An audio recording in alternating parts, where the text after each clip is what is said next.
Well, it's another Thursday, and we are back for the Scandalous Scandal recap. Welcome, everyone. We're so glad you're here for Season 5, Episode 11 of Scandal, the Candidate. I'm Larry Brown Jr., joined with my friend Janiyah. Janiyah, how are you? Oh, I'm doing great, LBJ. I am so excited tonight. We've already got everybody in the chat. The chat is hopping. Yes, it is. We've got the Jackie O 2006, Deborah Battle, Yolanda Baker. I mean, the family is here. They are here. They are here. Hi, it is nice to be back. Yes, Deborah Battle, I see you. Thank you so much. It's so great to have you back. Someone else has a hello shout out in here too. Glenda Wyndham, as always. We are glad to see you too, Glenda Wyndham. Let's jump into tonight's episode. And LBJ, we have a new joiner, 1977 CYN. Holla! Thank you for joining the chat, 1977 CYN. Janiyah. Yes. That's not a new viewer. Who is that? We've always seen 1977 Sin. They were last week. Wah, wah. Oh my gosh. We love you, 1977 Sin. Thank you so much for joining us. It's okay. It's okay. Maybe because there's no picture. Maybe because there's no photograph. Well, no, maybe because there's no photograph there, you were a little thrown off with that. So you're allowed that. We'll go with that. But we're so glad you all are here with us. If you want to join the conversation, use the hashtag Scandal Recap. You can also post a comment on the Google Plus page if you're watching on Google Plus, or leave a comment afterwards because we're live now. You can leave a comment on the YouTube page. And if you are live right now, like 10:08 p.m. Eastern Standard Time, you can leave a comment in the Q&A right on the side of the screen, and we will pull your comment or question out of the Q&A. Tonight's episode is The Candidate, Janiyah, and we saw the making of a candidate, did we? Between the interaction with Mellie and Olivia. We actually opened the episode with Cyrus delivering to the president some news, which was a little bit of foreshadowing into the episode. But we then jumped to Olivia and Mellie having a moment with each other. And we kind of pick up where we left off last episode with Mellie going back and forth with Olivia, trying to figure out how to make this book work. What were your thoughts during that scene? Really throughout the whole relationship tonight that developed between Mellie and Olivia, Janiyah, from top to bottom. LBJ, let me just say, you picked the perfect place to start. And I'm sorry, I'm giving you worse echo, and I'm not sure how to fix that. Well, I don't hear anything on this end. Okay, well, excellent. So I will just say you picked the perfect place to start. I mean, this conversation between Olivia and Mellie was epic. This is the conversation that every wife and mistress wish they could have at some point, right? This is the confrontation. This is the bearing of all. This is the truth-telling moment. This is the come to Jesus. This is the ripping off the Band-Aid, picking at the scab. LBJ, they laid it low and they spread it wide. Spread it wide. Really good to me. And so let's recap the premise of that conversation for everyone. So you'll recall that Mellie, she's put in her bid to president, and as a part of that, she has decided to write a book. She came to Olivia and said, Olivia, clearly, girlfriend, you're the only person that can help me write this book. I need you to poke this book. And Olivia, at first, she didn't agree. You know, things happened, and she agreed to help Mellie write her book. And so we were all so confused by that. Can I just jump in? And you asked her, you did a spinoff of one of my former favorite shows on MTV, Pimp My Ride, and you said that Mellie asked Olivia to poke her book. Can I just take a moment and celebrate Janiyah saying that she made this little saying called Poke My Book? Shout out to Janiyah and Poke my book. That was good. Oh my gosh, let's all pretend I did it on purpose. Raise the roof, raise the roof, raise the roof. LBJ, so there they are reading through the book that Mellie has drafted. Now you will recall from last week, Mellie had already drafted a book and it was so just full of talking points and so watered down that Olivia had already vetoed it. So the book they were reviewing in this episode was already a revision, LBJ. And they were looking at, Mellie's attempt to be more honest. But Olivia identified what wasn't in the book. the one question that was not answered in this new, more honest version of Mellie's book.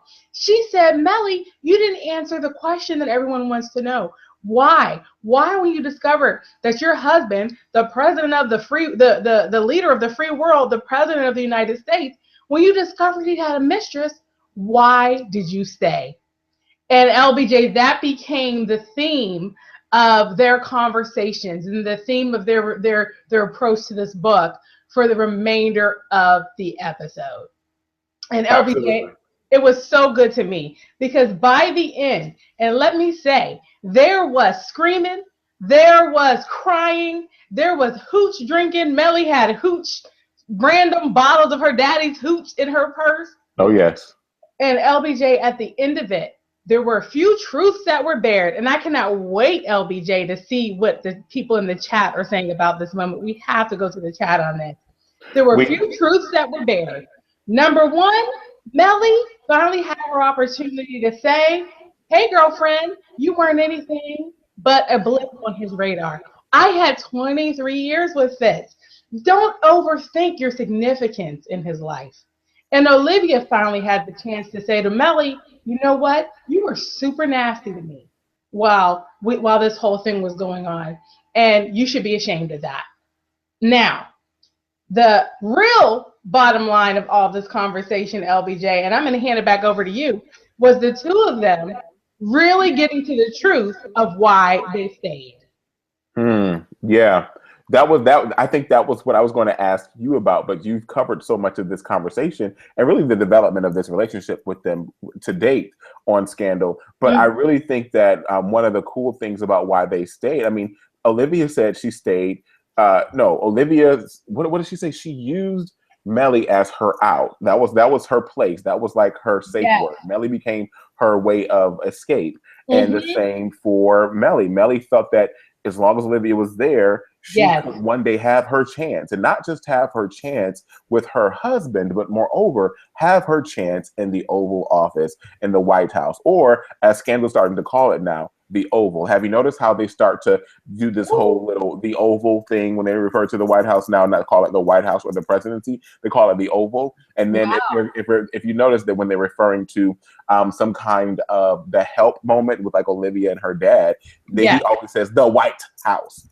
Just pay attention to that. Shout out to the writers for doing that. But yeah, so those are the reasons why. But I love the way that they challenged each other in the conversation at the beginning, because Olivia was like, you don't even know why you stayed. You don't know why you stayed, and that's a problem. Once you know why you stayed, then you can go someplace from there. And Mellie being defensive, being Hillary-ish, I mean, just being defensive, not wanting to be vulnerable, she said, well, why did you stay? Why did you leave? Why did you leave? And she's like, you know what? You left it for the same reason that I stayed. And you know what? You know what I say to that? You know what I say to that? They both stayed, and they both left. They both stayed / left because of one thing. The one thing only, and it's what I have a cup of right here. It is a cup of nectar. Yeah, LBJ. You know what? You very tasty nectar. You summed it up, LBJ, and I love that you had it in a cup with the letter L on it. We thank you. Absolutely. This is my new favorite mug. I got this for Christmas. This is one of my new favorite mugs there. Shout out to Summertime.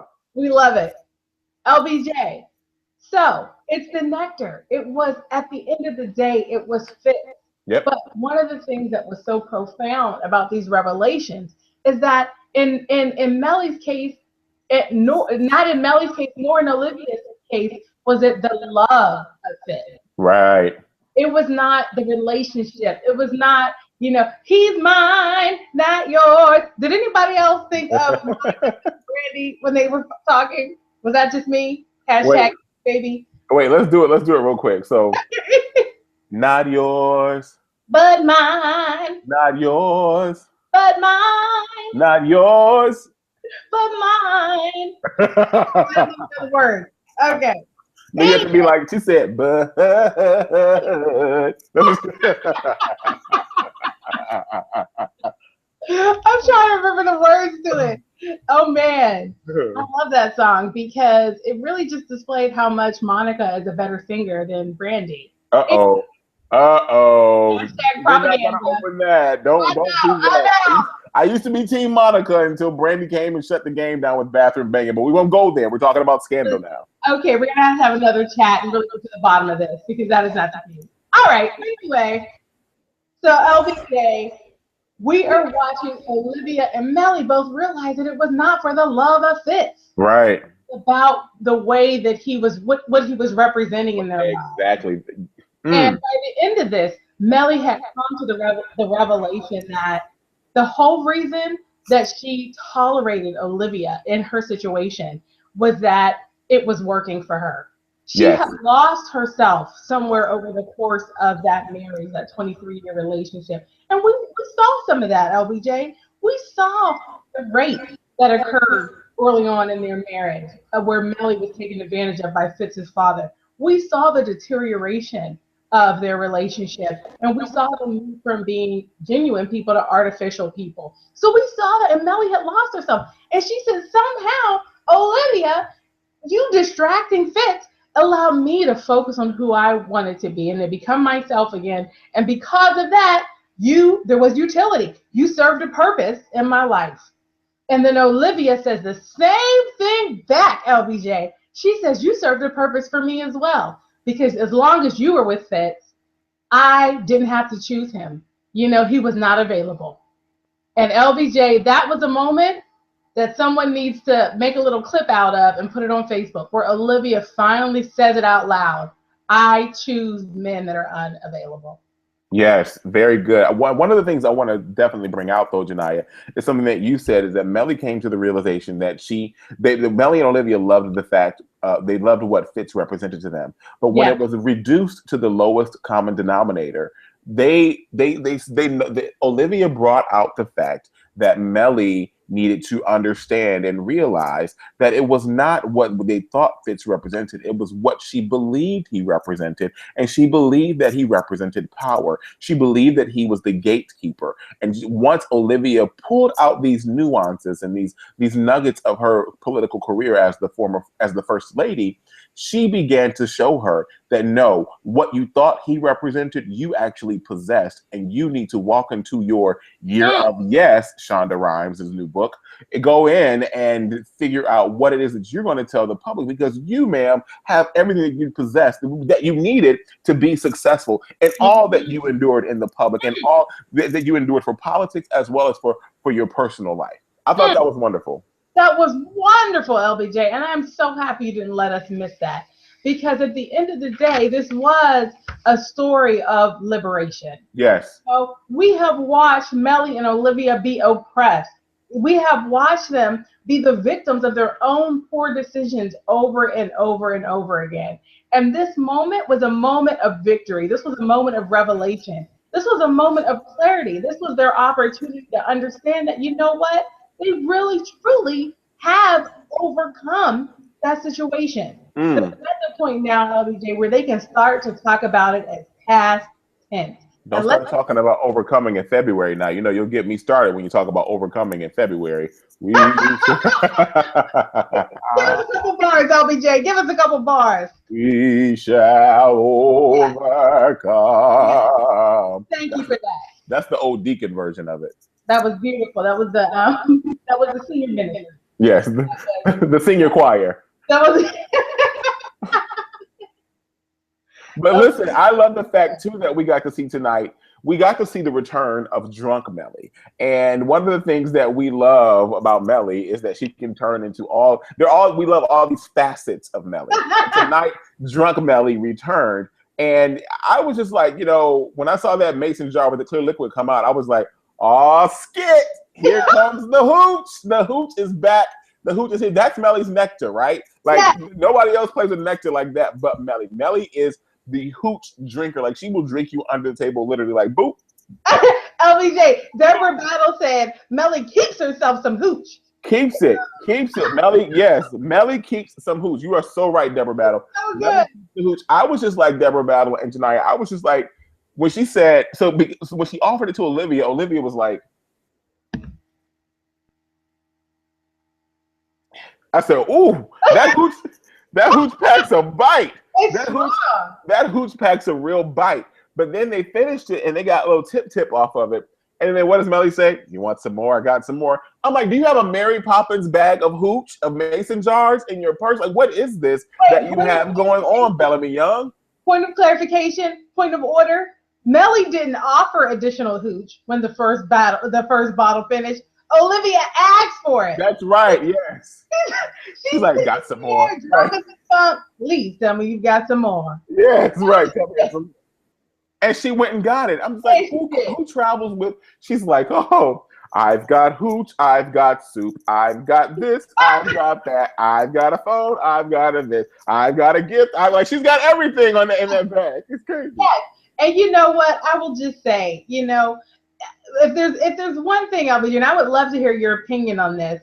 And I think 1977 Sin, she's kind of highlighting it. She said, what is going on with Olivia Pope? The girl must be going through some serious issues. Mellie is right. She needs a therapist. Please tell me, LBJ, what your thoughts on this, are. But what I think. Exactly. I felt like Mellie had more closure than Olivia. Totally. Mellie had way more closure than Olivia in this whole situation. But that's because Olivia is playing her role. She is playing her role. She is good. Like her mama said, you ain't good for nothing. She didn't say this to her, but she called her to help. You good for birthing babies. And you're about to birth the baby of this book. Like, that's what she's doing. She's helping her. She's midwifing this whole process for Mellie to become successfal. She'll sit there and she'll collect her accolades behind the scenes, and whatever payments they give to her via PayPal or certified funds or however they pay her, she's going to get that, and she's going to move on to the next thing. And I think that, ultimately it is going to come down to what one of my favorite viewers of the Scandal Recap, the Jackie O 2006 says. She says neither Olivia or Mellie want Fitz in the everyday sense. They want the power, and I think that it's going to come down to power between Olivia and Mellie. And I'm kind of doing some foreshadowing here, but I was also looking at Kerry Washington's tweets during the show. She actually tweeted #Melivia. So I'm wondering what's going to happen as the season develops between Mellie and Olivia. This is not just because they had this big kumbaya moment doesn't mean everything was okay. Remember, Olivia's big kumbaya really is taking place right now with Gabby Abby Red. Mellie is no Gabby Abby Red in her life, so she's still got to cross the burning sands into being in Olivia's corner for real. Yes. Well, for the record, Gabby Abby Red is on the list for me with Quinn. I'm done with them. They could go away for all I care. I don't have anything else to say or do with these characters. But, actually, LBJ, that's a good segue to another teeny little storyline that peeked its head out, just a teeny little bit. Go for it. And it was, back at OPA and Associates, right? And so we have so Olivia and Mellie, they get some clarity on their vision for the book. And they, in your words, they birth out something that is so good because it is so true and it is so real and it is so Mellie's path to the White House per Olivia. And they start leaking it out to the press, right? So they're putting it out there. They're starting to stir up the mix. Meanwhile, back at OPA and Associates, Huck and Quinn and Marcus, they are fact checking the book, right? So all of OPA is working on the book. But are they? Because Marcus seems to be identifying that Huck is not super focused. What is Huck doing, LBJ? Sitting there, okay? Watching soccer videos, yes. Is he fact-checking LBJ? No. What is he doing? He is sitting there watching soccer videos like, oh, wow. Oh, cool. He looks at me. Oh, wow. Yes. Oh, go. Good, nice, go. Yeah, he's watching soccer videos the whole time. LBJ, who is in the soccer videos? It is his son, Huck. So, Huck and Quinn and Marcus, they weren't in the episode a lot, but there were a couple of key things that were highlighted. Number one, we see that Huck, he mentioned that his family had moved away. All right, so that was an important point. He also mentioned that he watches Hobby all the time and never misses a game. That was an important note. Now, you will recall that Huck made a reference a few episodes ago about going back to his family. What was he talking about? Is it just this voyeuristic family connection he's looking for? Time will tell. Also, Quinn, she didn't have much to say in this episode, which of course I was excited about. And she said she was basically just talking to Marcus and being really aggressive with Marcus. But that was an important point because you will recall in the last episode, Huck said to Quinn, Quinn, you can't be friends with Marcus.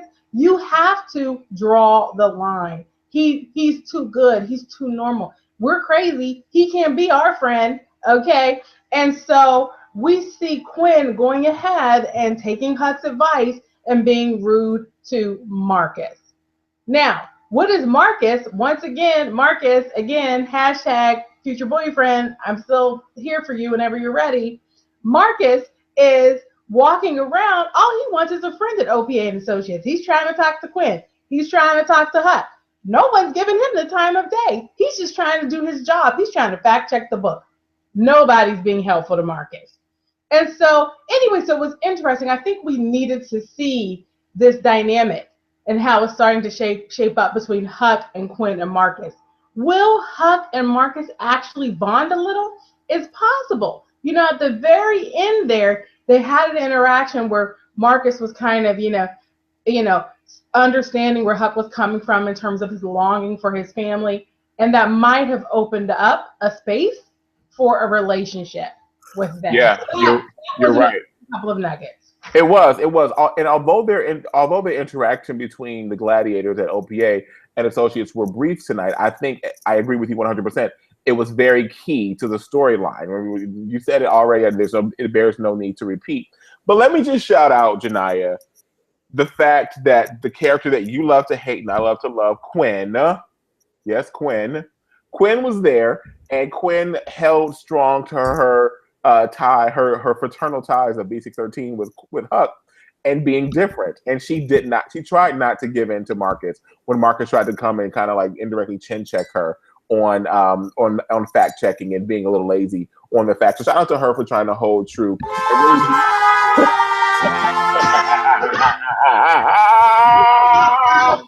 Quinn, get her out of here.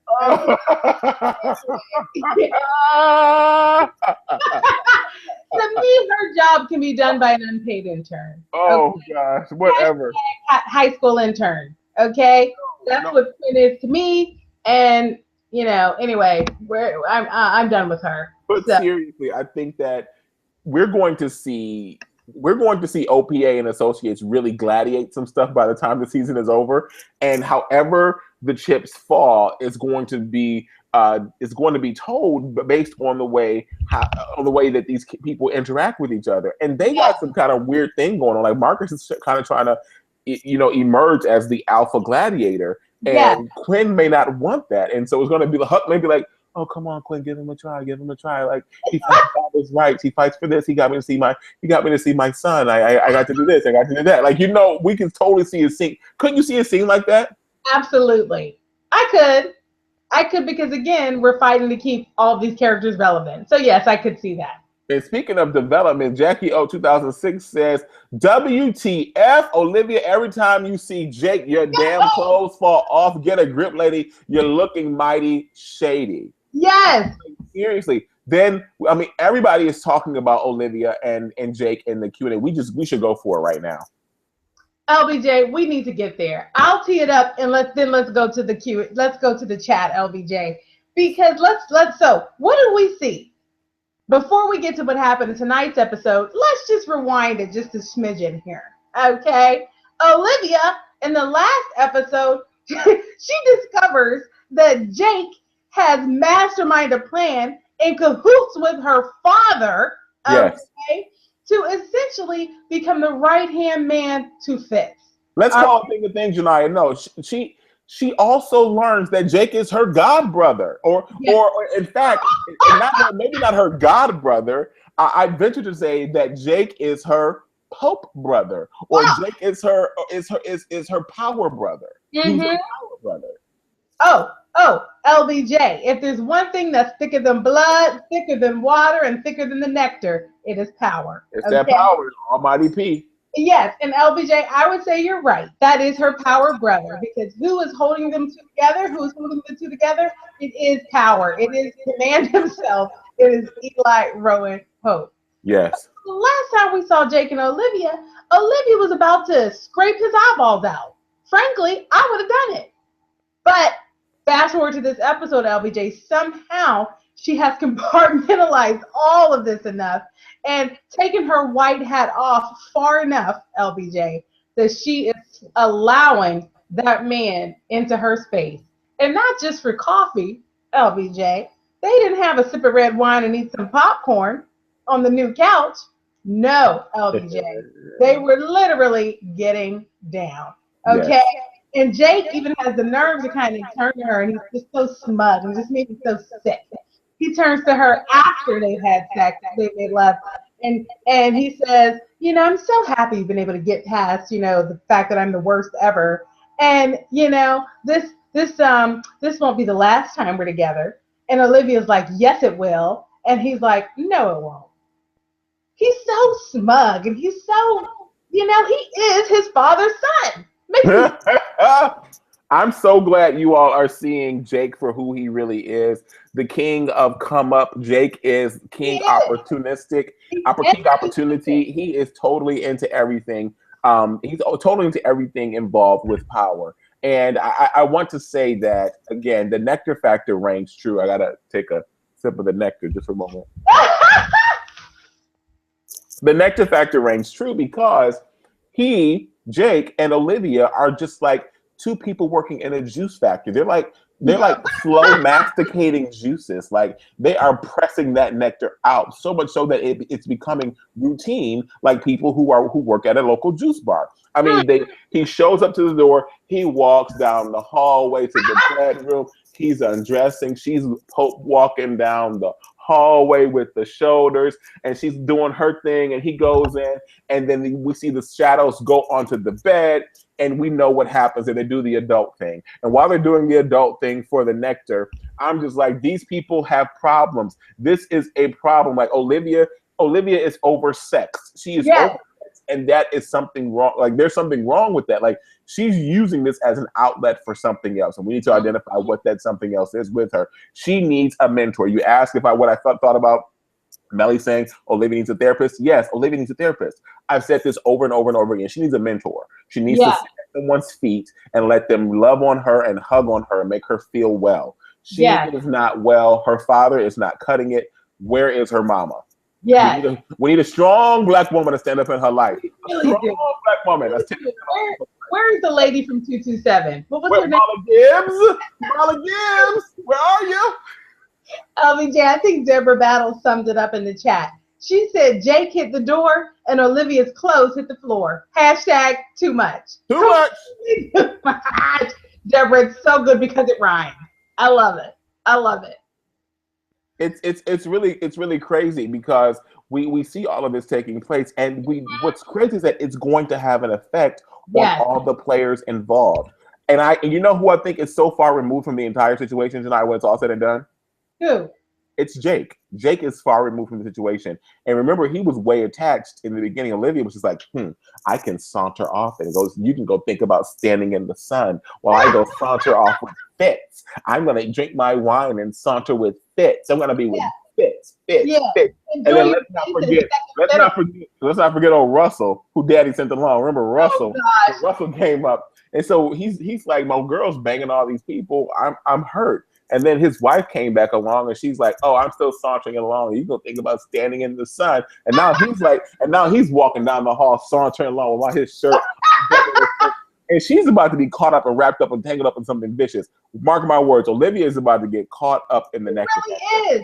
And Zoe Emil said it in the chat. She said, "I need Olivia to keep her damn legs closed. Snap them shut, girlfriend. Snap them shut until Marla Gibbs comes to talk with you." Close those legs, girlfriend. Close them. And LBJ, there's someone else who, may have just been a little too open this episode. Okay.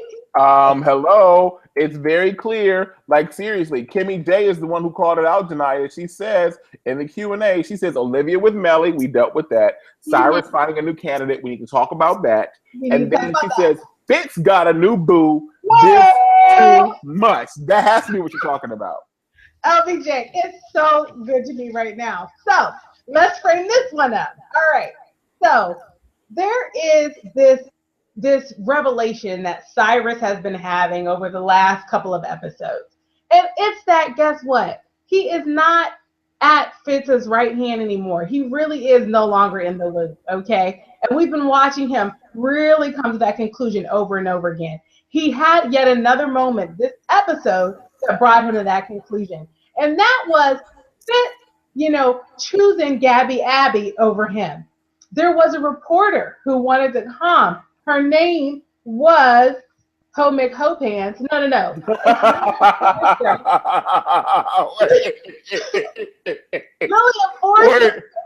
Wait. You need some effect on that one. That was too good. Please go back and do it again. That was so funny. Who wrote that here? Who wrote this Ho McHopants about Lillian? You got three things in one. Because Lillian, you are the worst. You have no professional skills. Okay, you have no ability to create boundaries. It was just going to be a 3-day interview. You couldn't keep it in your pants for 3 days. Okay. That woman had no intention on keeping it in her pants for 3 days. She definitely did. She from the onset, and you know what? Cyrus knew that. That's the whole thing. Like, as Fitz is like his frat brother, he knew. Did you see the side eye that Cyrus gave Fitz when that whole thing happened? Cyrus was like,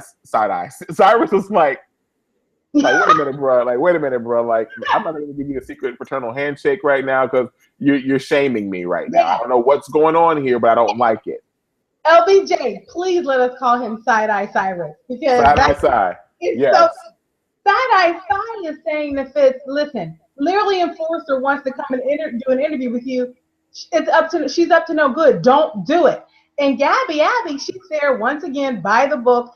She's Googled how to be a press secretary, okay? And she's like, no, it's the last couple minutes of your presidency. You've got to, frame it up for the next person. And Fitz, again, he's like boxing out Cyrus once again, giving side the hand, okay? He chooses Gabby Abby Red's idea. He decides to have the 3-day interview with Lillian Forrester, Ho McHopants. They bring Lillian, okay? Why is that so funny to me? You saw the heat within seconds.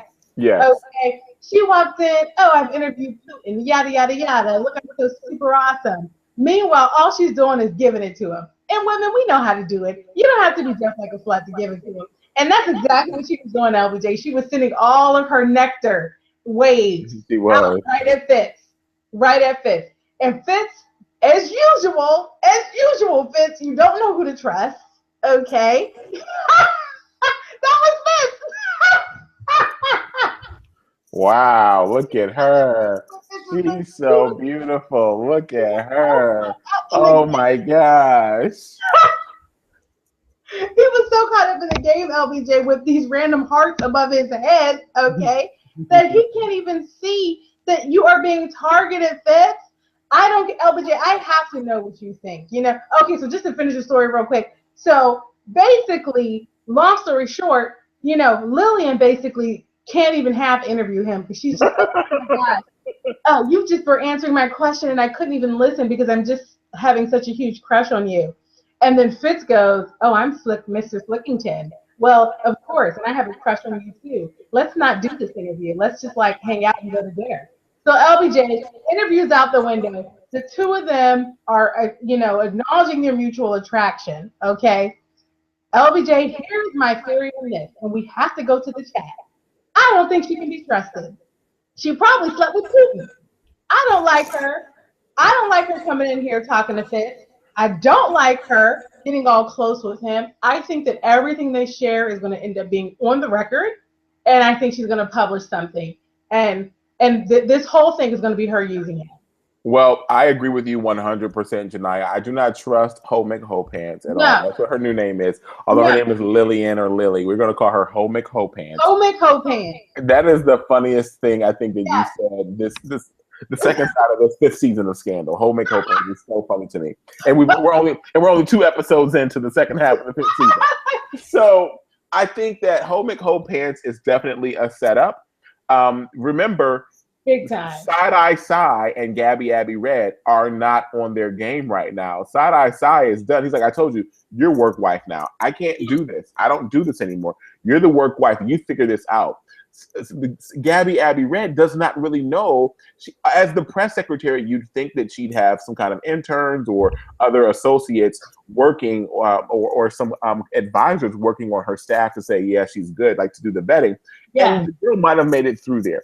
But there is clearly something. There's clearly another motive that of this girl while she's standing in front of the president, and you can tell it's like the little thing is like screaming at him like meow meow meow meow, and she's like screaming the entire time at Fitz while they're talking at the initial meeting when she's like, oh, I just want to do this interview and I want to do a hard hitting talk with the president, the man I voted for. No. Don't try to pull a page out of Olivia Pope's book, girl. Why would you do something like that? Because if you notice, she had essence of Olivia in there. And it's almost as if, remember, 6 months have transpired now since this whole affair has come out, since everyone knows about what's going on. So people who know who Olivia Pope is in town have an opportunity to now study her and figure out how could she have landed being in the president's bed? How could she have been the mistress of one Fitzgerald Grant III? How could that have happened?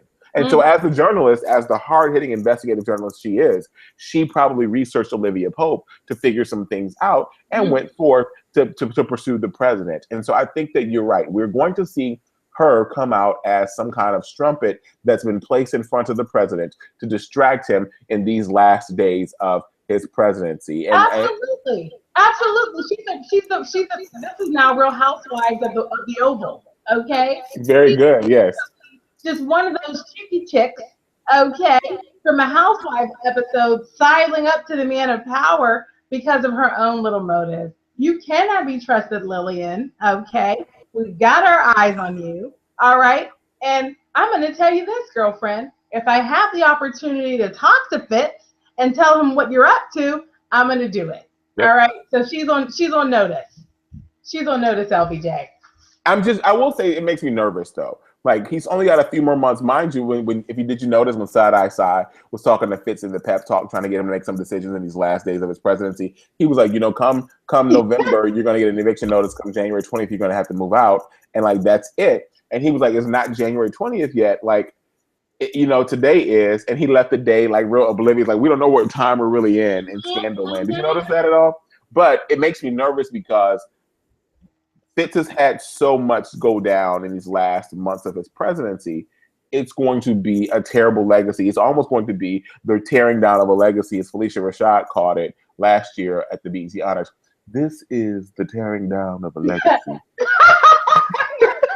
That was so beautiful. Thank you. That was her. And LBJ, we have to remember that as much as Fitz is going to get in his own way by being so dumb and hanging out with Lillian, there's also so many people who are out to get him. We cannot forget that Jake he's made his way to NSA head, okay? They are going to do something.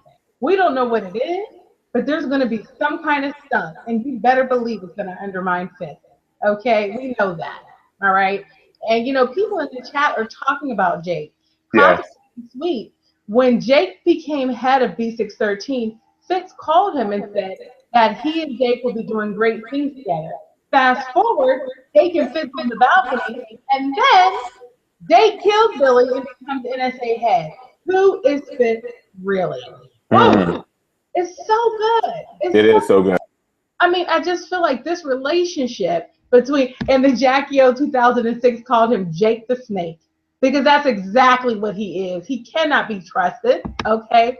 And all this time, we've been watching him build up all of this resentment toward Olivia. We've been watching her betray him and treat him horribly. Well, guess what? He's on the line in his hand.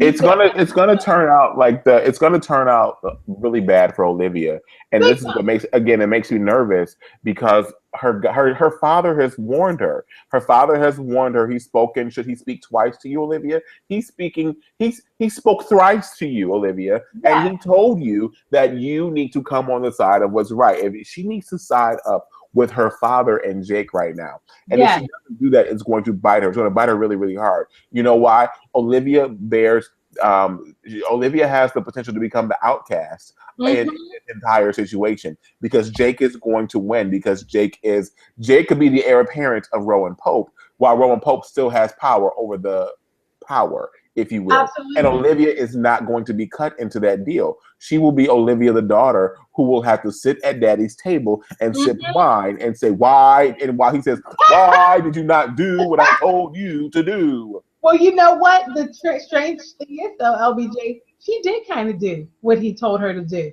Last episode, when she realized that Jake and Rowan were once again getting themselves right on into the White House yet again, she had a conversation with them. She tried to confront them. And you know what her father did in one of his famous monologues?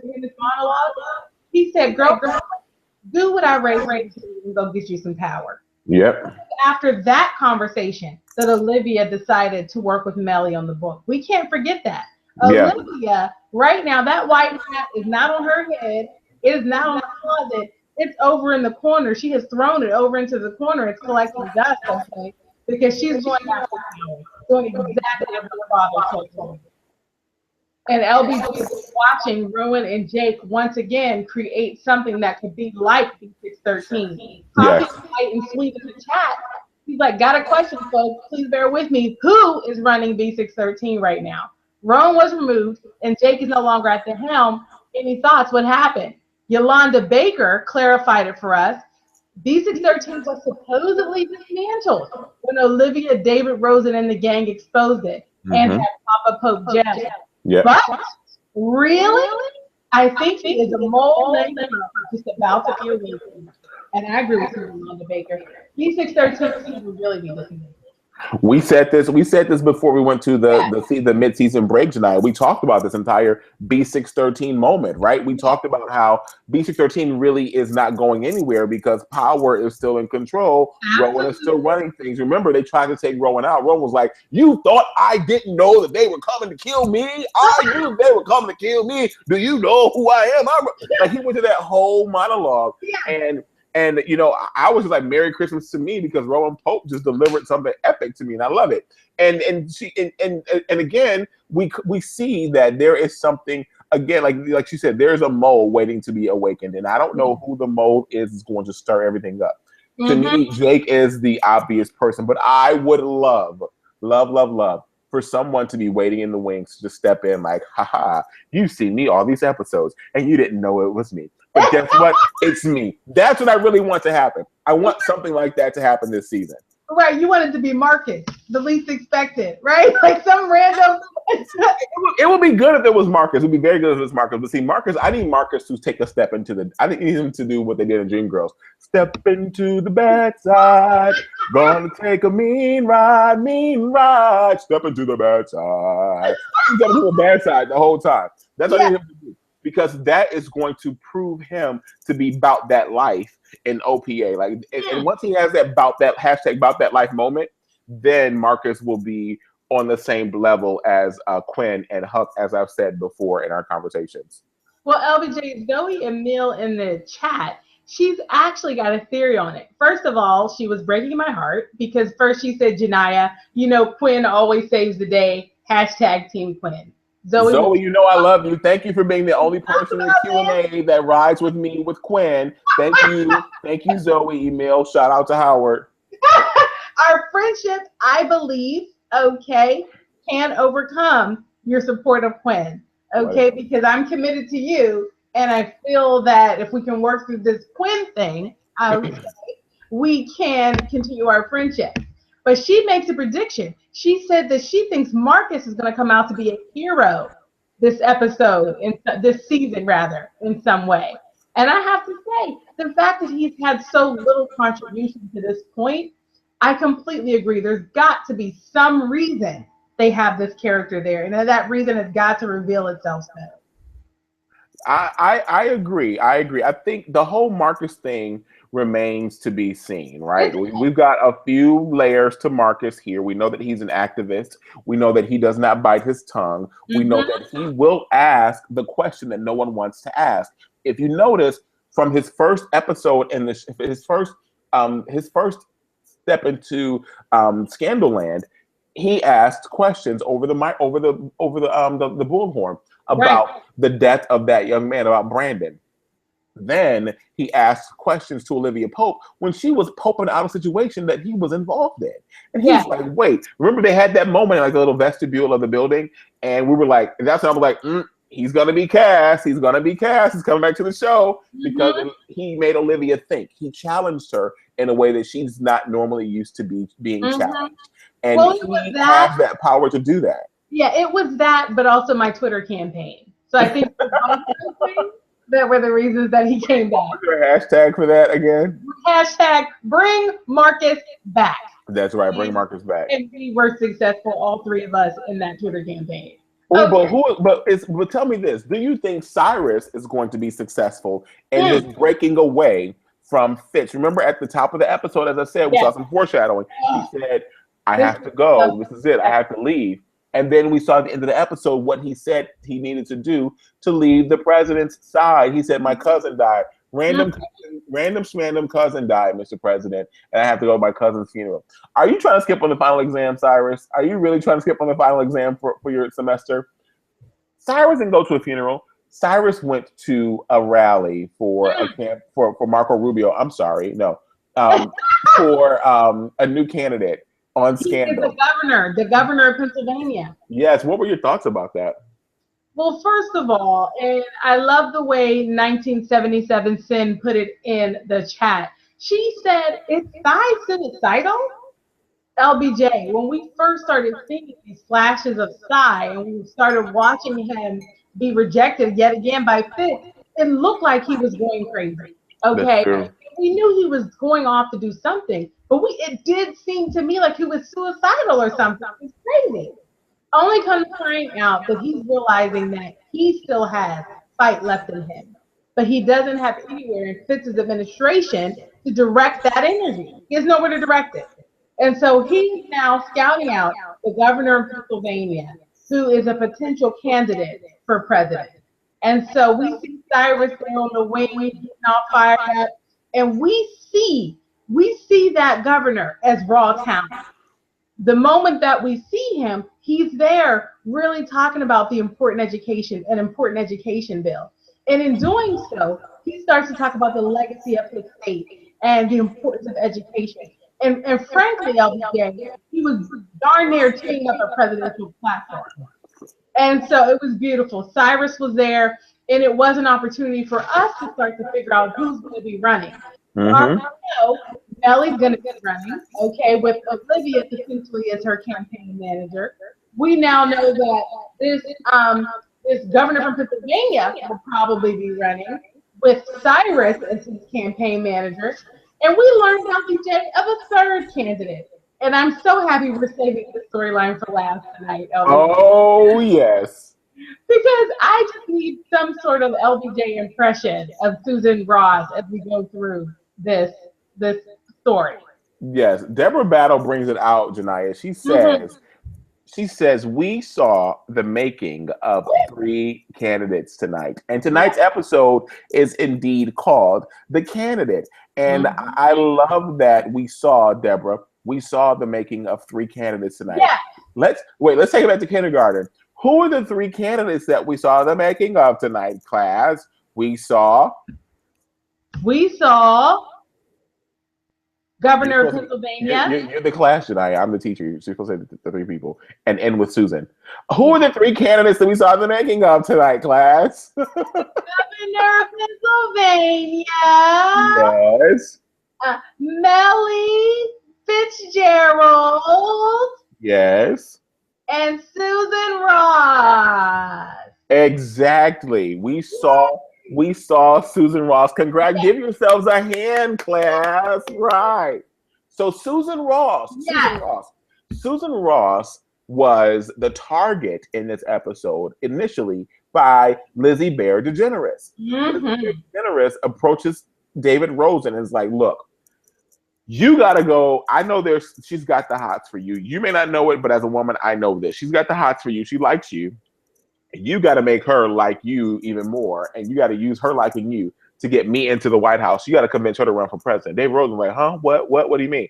oh, come on, you gave her that bracelet. Let's talk. And he's like, wait, let's not talk about the bracelet. Like, the bracelet was just a thing. Like, I gave it to her because you didn't want it, Lizzie Bates DeGeneres. She's like, no. The bracelet was ugly. I didn't like the bracelet. Nobody would want that bracelet. Only Susan Ross would want that bracelet.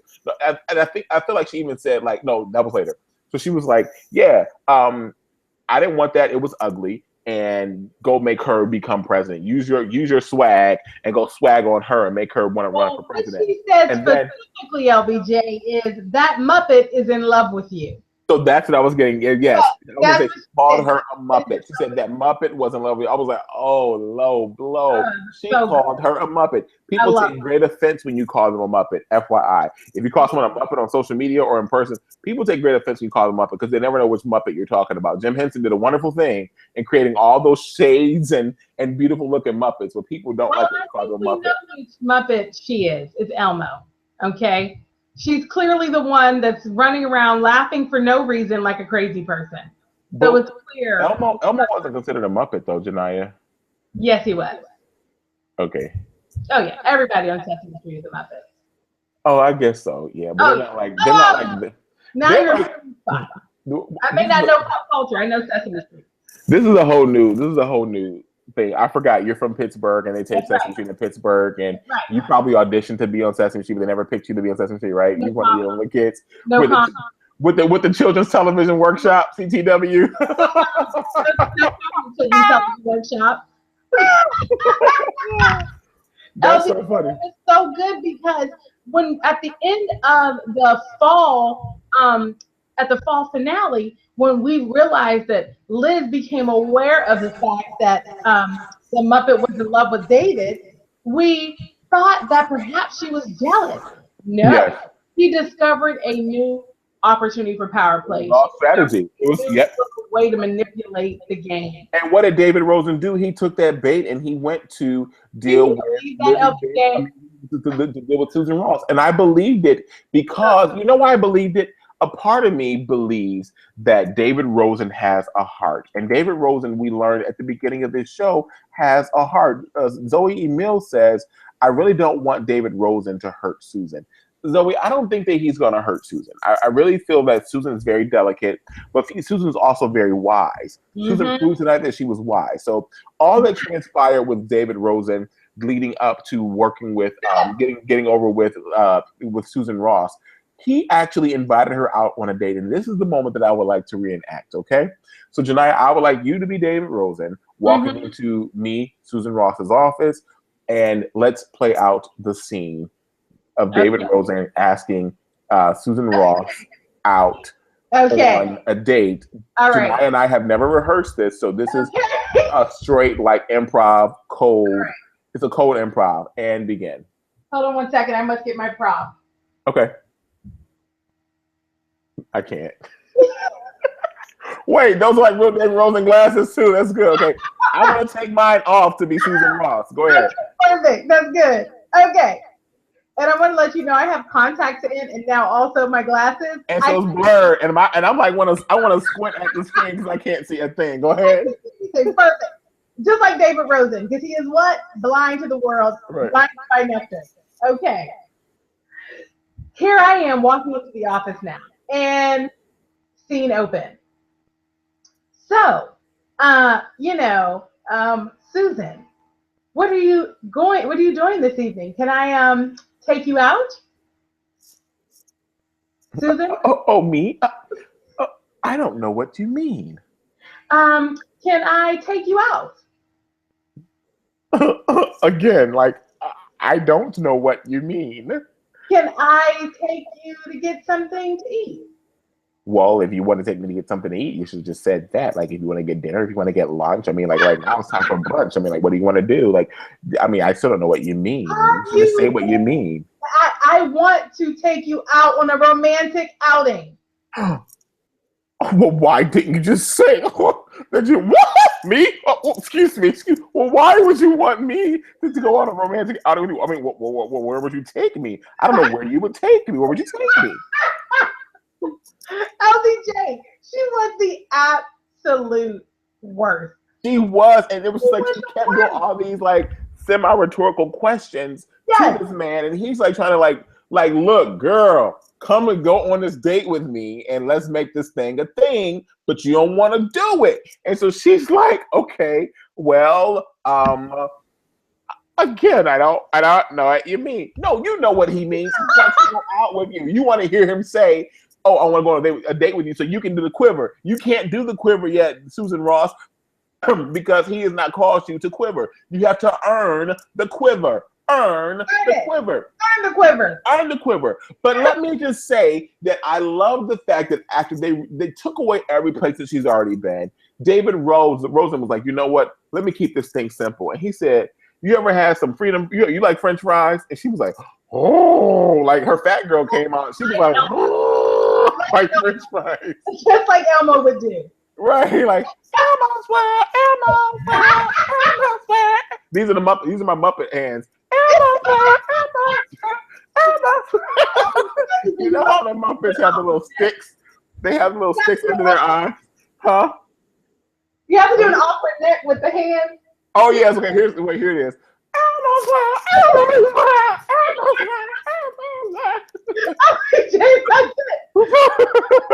So here we have David Rosen, who has probably only asked 2 women out in his life, yes. Okay, who has successfully gotten Susan Ross to go out on a date with him, who has probably only been on one other date, okay? And that's where she probably, conceived her child, okay? Susan Ross, you are the worst.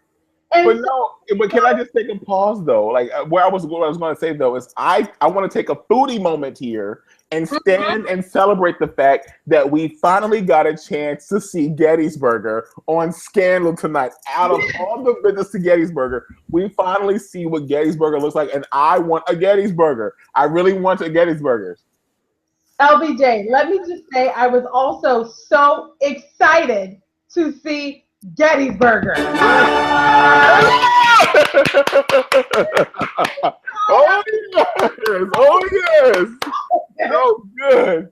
LBJ, we finally saw it, but I have to say I was a little disappointed when I was expecting Gettysburger to be at like a casual dining restaurant. No.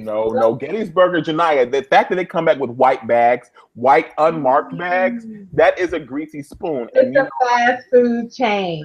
DC is not going to be a full greasy spoon. Like, we have to elevate a greasy spoon, so we call it fast casual. So they'll give you the old school unmarked white bag, but you get this nice gourmet burger with these fancy named fries with toppings and stuff on them inside of it. But it's in like upper Northwest DC. Yes. We're gonna get a Gettysburger. Like, we're gonna leave American University. We're gonna get a Gettysburger. It's like has a random slice of cucumber on it or an egg. Exactly. But a burger is wonderful with an over easy egg. Don't play with it. Do not play with it. Yes, so good, LB. Hashtag eat with LBJ.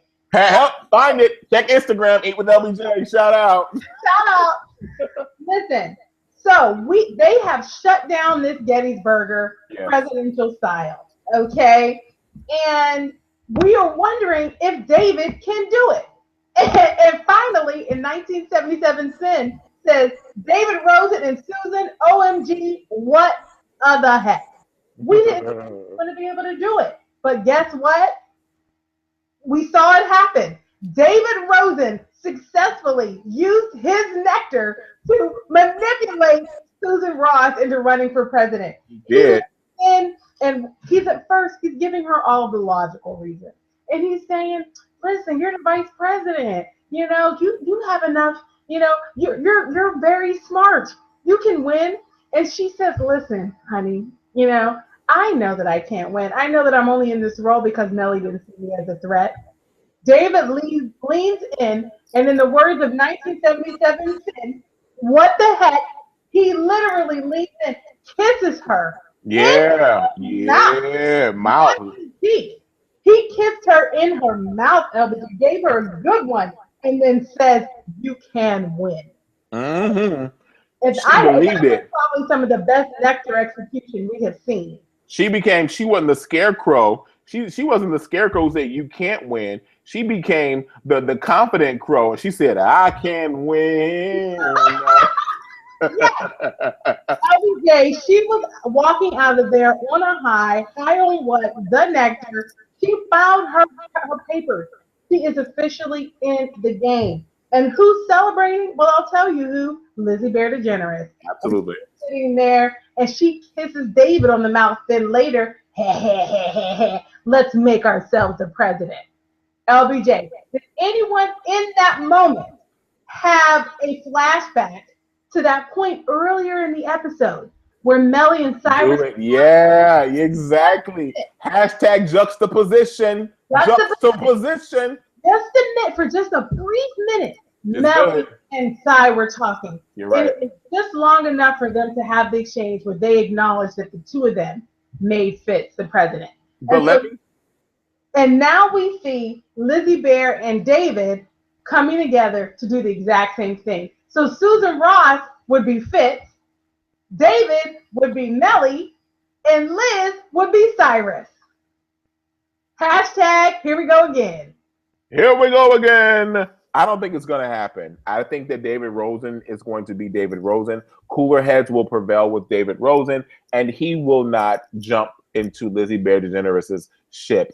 If he does, I will be very, very surprised, because David Rosen has a heart for what's good and right. Like, if you think about what David Rosen's been through, he's had like one dark moment, but then like he took his dark moment like months later and made it something like, oh, well, this really happened and I have to come clean and say this. No, commit to shutting your mouth, dude. Right. Like, what? Like, don't say anything. So that's what David Rosen, I think, will do. Jackie O has a point. She says, David better be careful. Susan got a lot of crazy in her. She proved that she's no dumb cookie. She told David Rosen, and she said, I want to wrap up with this with David and Susan. She said, you know, this is before the whole you can kiss happened.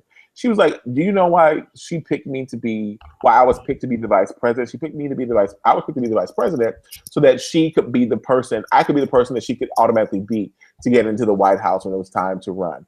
And she was just like, yeah, I know what's going on. I know what happened. And this is our first time really hearing Susan Ross have this articulation of the revelation that she had eons ago. And I appreciated her for standing in her truth and really saying, look, I'm no dummy. I know what's going on here, but because you've convinced me, I will give it a try. So shout out to Susan Ross for being an epic woman in this scenario. And I'm going to say Susan Ross is also standing in her year of yes. Oh, that's beautiful. Hashtag Shonda Rhimes.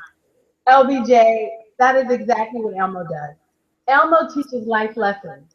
He'll teach you about sharing with your friends. He'll teach you about the importance of being honest. Okay. And now Susan Ross, in her Elmo-ish way, has just now had a moment about owning your space in the world. Good for you, Elmo. Good for you. That's good. That's good. I think that we need to do a bit of a round robin. I think it's time to wrap. We've covered a lot in this episode. I'm good for doing a round robin. I want to start with Zoe Emile # Sweetest Z. And she says, where is Mama Pope? Where is Mama Pope? Let me tell you. It's a good question. That Mama Pope is somewhere to be found. I promise you she's going to come back. I've been saying this all season long. Mama Pope must come back. And Yolanda Baker in the chat said, David and Susan were bound to happen. I can't believe he played her that way. Or is he really falling for her?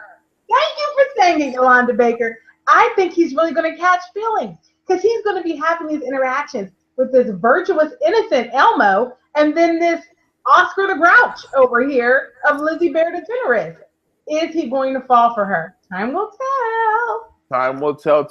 Yolanda Baker says, what happened to the Scandal Jam session? Yolanda's Scandal Jam session was there tonight. Did you not hear it, Janiyah? It was there. Did you hear it? I didn't hear it. So when at the end of the episode, guys, go back and watch when Olivia has the epiphany to leak the manuscript to the paper. We actually hear dun dun. I didn't catch it. The Master Blaster Jammin' was a Scandal Jam session tonight's episode, Yolanda Baker. Man, I missed that. I want to call out the Jackie of 2006 for clarifying that Huck was watching Hobby play hockey. And at the end of the day, and then Zoe says it was so sad to find out that Hobby moved. You know, it was just that something about Huck and his family that's going to continue to be an open item for all of us. Yes. What's going to continue to be the open item with me is Gettysburger, okay? And Zoe Emil feels the same way, Sweet as Z. I really want to taste those freedom fries. I want to taste them too. And what was the name of the onion rings? It was called like from Funyun wings. It was a play off of onion, but like a food or a a patriotic something. I can't remember. Yeah. It was so good. I need to try to shake the fries, and I'll split an onion ring with you, Janaya. Like, I'll do that. You know, we'll have one of our like secret like foodie fatty moments, and like go out and like go to Gettysburger and like eat like we'll split a large fry and a large onion ring, get a burger and a shake. Yeah. Oh, it sounds so good to me, LBJ. Zoe in the chat is calling out one of our favorite characters, Mellie. She said Mellie will always be my favorite character because I've been Mellie. I've stayed. And the reason is multifaceted. She is one of the most complex characters on the show. Thank you for saying that, Zoe. Thank you for that. Once again, we're now friends, and I forgive you for being Team Quinn because I, too, have been Mellie. You know, and it's crazy. It takes you years sometimes to unravel what it is that goes through your experience in those moments. And once again, Zoe, you have summed it up. Mellie is very complex. She is. Mellie is definitely very complex. Oh, here it is, Janaya. Here it is. Okay, so Candace says that they're called union rings. That was right. Union is union ring. I think it's like, would you like some union rings? Right. Union rings. Thanks, babe. It's called union rings. Yes. But then Jackie says it's called freedom rings. No, it's union rings because union onions. He's like, he goes, it's freedom fries. It's freedom fries, Jackie. And union rings. And let me tell you how I know that that's true because my wife loves my wife loves onion rings over fries. Like, so I can promise you that she knows that those things are union rings. Right, and Candace, I'm so sure you want some union rings right now. If yes, you probably want some union rings right now. Yeah, her ears perked right up. Did someone say what ring? Onion ring? Perked right up. Right. Oh man. So we've got so many other comments in here. Zoe Emil, David Rosen is under the influence of the nectar. Jackie O. Janaya, she says, Quinn. LOL, Janaya, LOL. Oh, Janaya, coffee light and sweet. We haven't seen you live in a minute. Like, really. Coffee light and sweet? Yeah. And let me just say this, coffee light and sweet. Coffee light and sweet, we want to see who you are. We want to see your face. Reveal yourself to us. We've known you for like 15,000 years now, 525,600 minutes. Like, we need to see you. We need to see you. Meet up with Janaya and have some coffee. Like, I think she went to a birthday party the other day and you were supposed to be there, but you weren't there. So she wants to meet you. She's in New York. I actually was in New York literally like I got back at 7:30 and I'm here. Like, I was in New York today. I was in New York all last week. Like, we want to see you, Coffee Light this week. We're so glad you're here. She says, hey, guys, it's so great to be back. I have many questions. We're so glad you're here, Coffee Light and Sweet. Welcome back. It's so crazy, LBJ, because Coffee Light and Sweet is one of the reasons why we continue with this chat. Yes. She really was one of our very first friends. And anyway, it's so crazy how, you know, we have these emotional connections. I mean, the internet is crazy. Wait. It is, but I hope you're not catfishing us, Coffee Light and Sweet. Like, I really hope we're not being catfished. Like, we'll be careful for being catfished. And LBJ, shout out to Glenda Wyndham because she wasn't even feeling well tonight. Oh. She made her way into the chat. Thank you, Glenda. We appreciate it so much. Yes, Glenda, I will say a prayer for you, and you say a prayer for me because I'm trying to fight something. I've taken my cod liver oil tablets, so let's see what happens after this. I got some travel this weekend, and then I got something to do. Yes. Oh, look at this. So NYC meetup. Yeah. So the next time, we should totally do an NYC meetup. Zoe Emil has called it. We should do an NYC meetup, maybe on an off scandal day, and like all go out for some coffee light and sweet and get together. And we can get some burgers and fries, and we can like wrap them up, and we can call them freedom fries and union rings, and like exactly. montage. This has been great. I feel like we've covered like any of our predictions and things like that. Any takeaways before we say goodnight, Janaya? No, LBJ. I feel like we talked about it as we were going through the show, and I think more than anything, this episode has made me excited about getting through the end of this season. Last episode, I was a little. It was laying foundation, but it didn't give us as much momentum. I feel like this episode we are rolling, LBJ. So I'm interested to see what happens next. I'm interested in seeing what happens next as well. We shared a lot in this episode, and I want to thank everyone for sharing in the Q&A. Thank you for sharing on the Plus page, and for those of you that are still watching on the YouTube channel once we've gone off the air, thank you for watching. We appreciate you. You know we're going to talk back to you, and we try our best. You know what? Check us. Fact check us. We will fact check you. We don't mind it. This is all family and fun and friends here. So we're here to just to entertain and really just to just share our personalities and our love of Scandal with you because you share it with us. We love you for watching. Thank you so much. Have a good night. We'll see you next week. Bye-bye.